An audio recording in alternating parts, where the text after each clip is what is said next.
Hello guys, नमस्कार समस्तଙ୍କୁ ମୋର आशा କରୁଛି ସମସ୍ତେ ଆପଣମାନେ ଭଲ ଥିବେ।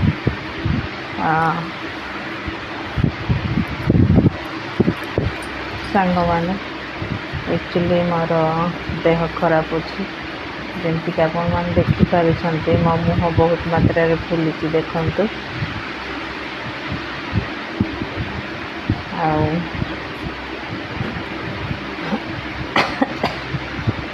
ମେଡ଼ିକାଲ ଯାଇଥିଲୁ। ବର୍ତ୍ତମାନ ମୁଁ ଘରେ ଅଛି। 3 ଦିନ ହେଲା କିଛି ବ୍ଲଗ୍ ବନେଇ ନାହିଁ। ଭାବିଲି କିଛି ମୋ ଫ୍ରେଣ୍ଡସ୍ମାନଙ୍କୁ କିଛି ଜଣାଇବି ବୋଲିକି।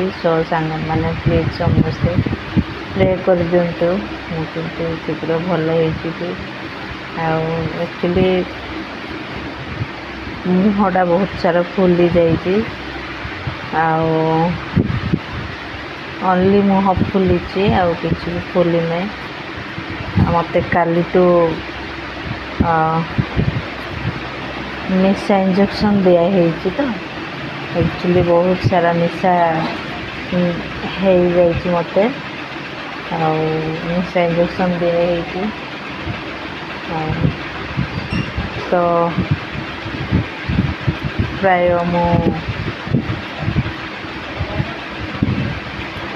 ମୁଁ ଏବେ ବେଶୀ ଦିନ ମୁଁ ବ୍ଲଗ୍ ବନେଇ ପାରିବିନି, ରିଲ୍ସ ବନେଇ ପାରିବିନି। ତ ସାଙ୍ଗମାନେ ପ୍ଲିଜ୍ ମୋ ପାଇଁ ସମସ୍ତେ ପ୍ରେ କରିଦିଅନ୍ତୁ, ମୁଁ ଯେମିତି ଶୀଘ୍ର ଭଲ ହେବି, ଆଉ ଆପଣମାନଙ୍କୁ ଭଲ ଭଲ ରିଲ୍ସ ବନେଇକି ଆପଣମାନଙ୍କୁ ହସେଇ ପାରିବି, ଏଣ୍ଟରଟେନମେଣ୍ଟ କରିପାରିବି।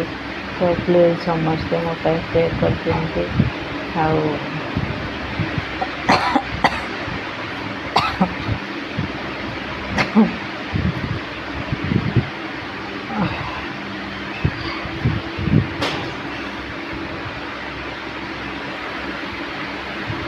ଆକ୍ଚୁଆଲି ବହୁତ ସାରା ମୋତେ ନିଶା ଭଳିଆ ଲାଗୁଛି। ନିଶା ଇଞ୍ଜେକ୍ସନ୍ ଯେହେତୁ ଦିଆହେଇଛି ସେଇଟା ପାଇଁ। ତ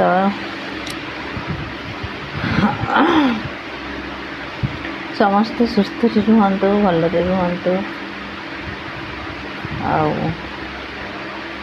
ବହୁତ ଗରମ ହେଇଗଲାଣି, ଗରମ ଦିନ ଆସିଲାଣି। ଆପଣମାନେ ସମସ୍ତେ ନିଜକୁ ସୁରକ୍ଷିତ ରଖନ୍ତୁ, ନିଜର ଯତ୍ନ ନିଅନ୍ତୁ। ବାସ୍ ଛୋଟିଆ ବ୍ଲଗ୍ ବନାଉଥିଲି। ଆଉ ଠିକ୍ ଅଛି, ସମସ୍ତେ ଭଲରେ ରୁହନ୍ତୁ, ଖୁସିରେ ରୁହନ୍ତୁ। ମୋ ପାଇଁ ସମସ୍ତେ ପ୍ରେ କରିଦିଅନ୍ତୁ। Thank you so much. ମୁଁ ଆଉ ଅଧିକ କିଛି କହିପାରିବିନି, ଭିଡ଼ିଓକୁ ମୁଁ ଏଇଠି ରଖୁଛି। ଆଉ ବାସ୍ ଏତିକି କହିବି ଯେ ମୋ ପାଇଁ ସମସ୍ତେ ପ୍ରେ କରିଦିଅନ୍ତୁ। ବହୁତ ସାରା ଭୁଲିଛି ବାସ୍ ମୋ ଥାଇରଏଡ଼୍ ଅଛି, ଟିକେ ଯତ୍ନ ନେବାଟା ଏପଟେ ସେପଟେ ହେଇଯାଉଛି, ତ ସାଙ୍ଗେ ସାଙ୍ଗେ ଫୁଲାଫୁଲି ହେଇଯାଉଛି। ଆଉ ତ ବାସ୍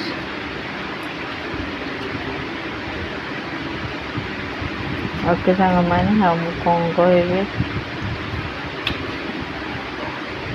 ଭିଡ଼ିଓକୁ ଏଇଠି ରଖୁଛି।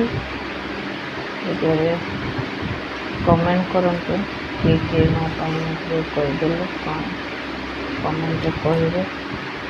Okay, thank you so much. Tata, bye bye, ନମସ୍କାର, ଜୟ ଜଗନ୍ନାଥ।